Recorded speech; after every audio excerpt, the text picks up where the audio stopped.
से जब मेरा परिचय कराया गया तो उन्होंने कहा कि ये नासा में काम करते हैं और स्पेस में जो एस्ट्रोनॉट जाते हैं उनकी हेल्थ पर काम कर रहे हैं, और ये हेल्थ पर काम करने के लिए मुझे लंबे समय से शोध के अवसर दिए गए हैं। ये विषय मैं इसलिए भी थोड़ा शोध कर रहा था क्योंकि टेक्निकल यूनिवर्सिटी में मेरा डिजिटलाइजेशन एंड हेल्थ पर लेक्चर भी था यूनिवर्सिटी में अभी एक हफ्ता पहले। उन्होंने कहा कि जो शोध हमने किया है, नहीं, योगी ने सवाल किया तो आपके शोध के अनुसार, क्योंकि लोगों को स्पेस में तो कई बार 4-4, 6-6 महीने रहना पड़ता है स्पेसशिप में, तो आप लोग क्या करते हो, उनको एक एक आदमी पर एक एक अटैची बांध के देते हो दवाइयों की? उन्होंने कहा नहीं, स्पेस में हमने एक अल्ट्रा मॉडर्न टेक्नोलॉजी खोजी है जिसमें हम उनको कोई दवाई दे के नहीं भेजते हैं। अच्छा, तो 6 महीने उसको 100 प्रॉब्लम आ सकती हैं, तो how do you treat that? उन्होंने कहा अभी आम आदमी तक आने में तो इसे 100 साल भी लग सकते हैं, पर मैं आपको बताता हूं कि हम लोग क्या करते हैं। उन्होंने कहा हम लोग आकाश में जाने वाले हर एस्ट्रोनॉट का जितनी उसके शरीर की बायोमेट्रिक्स हैं या उसके जितने भी शरीर के जितने परीक्षण हैं, ब्लड टेस्ट ये वो हम कर लेते हैं, लंबे समय के कर लेते हैं, और उन सभी को जैसे 1 साल तक आपके ब्लड सैंपल्स ये वो सब लेते रहे, उसकी पूरी रिपोर्ट को कंप्यूटर में डाल दिया। अब मैं जो सुनाने जा रहा हूँ बड़ा आश्चर्यजनक है, पर प्राण से जुड़ता है।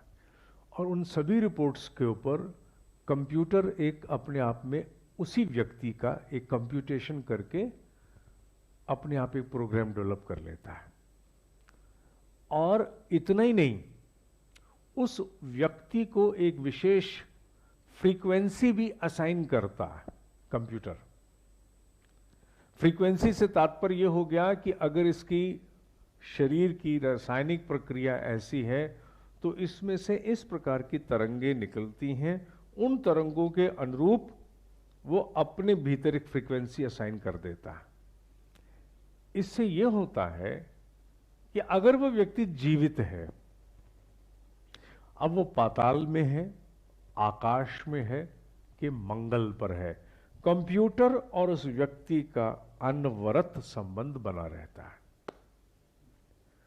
कंप्यूटर उस व्यक्ति की समूची feedback on momentary basis, moment to moment basis, अपने भीतर समाहित करके डाटा प्रोसेस करता है और ये कह देता है कि धनंजय,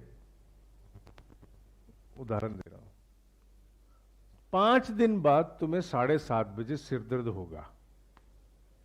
और जैसे ही कंप्यूटर ये घोषणा करता है, साथ ही कंप्यूटर 5 दिन बाद होने वाली संभावित सिर दर्द का एक हेडेक रिव्यू रिलीव करने का सॉफ्टवेयर भी अपलोड कर लेता है।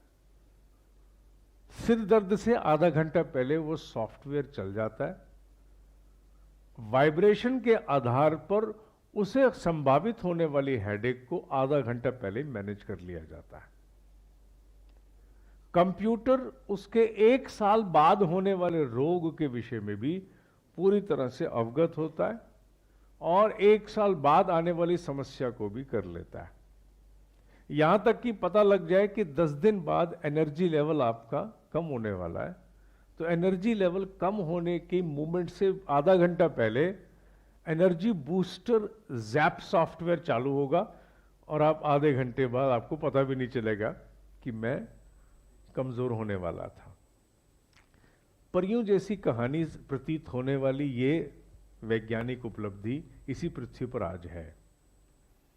और उस वैज्ञानिक ने कहा कि 100 साल के बाद हम हर जीव को पृथ्वी पर ऐसी फ्रीक्वेंसी असाइन करेंगे जिसमें औषधियों की जरूरत नहीं, किसी का एक्सीडेंट हो गया, टक्कर लग गई, चोट लग गई, उसकी व्यवस्थाएं तो अलग हैं। अब कंप्यूटर ये तो नहीं करने वाला ना कि अब ये फिसलने वाला, इसका पैर ना फिसलने दिया जाए। वो शरीर की रासायनिक प्रक्रियाओं को जान करके फ्रीक्वेंसी से और चीजें ठीक कर सकता है। उस योगी ने कहा कि जैसे ही मैंने उसे सुना, उसको बोला, do you know what you are saying?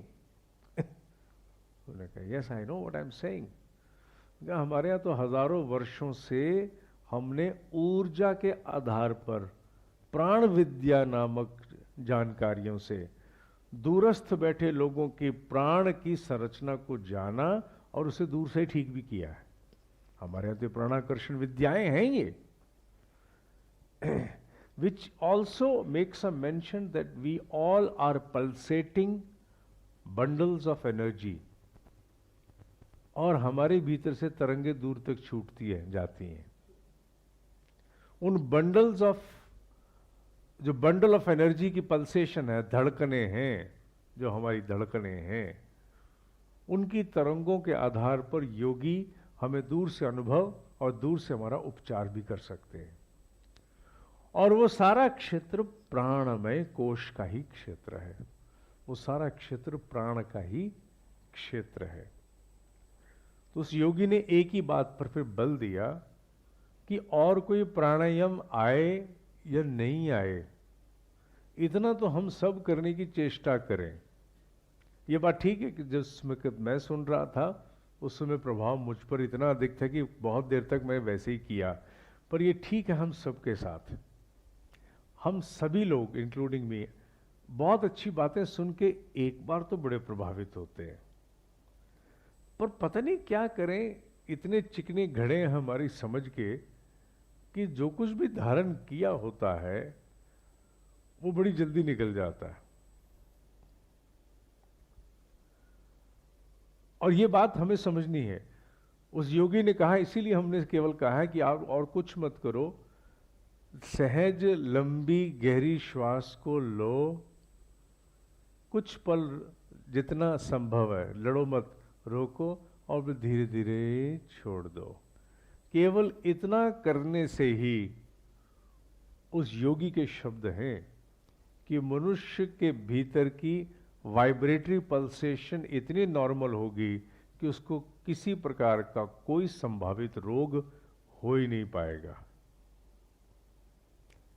और ये योगी कोई छोटे आदमी की बात तो मैं कर नहीं रहा हूं। जब मैं योगियों की बात कर रहा हूं तो सोची समझी बात बोल रहा हूं मैं। बाबा तो बहुत हैं, मैं योगी की बात कर रहा हूं।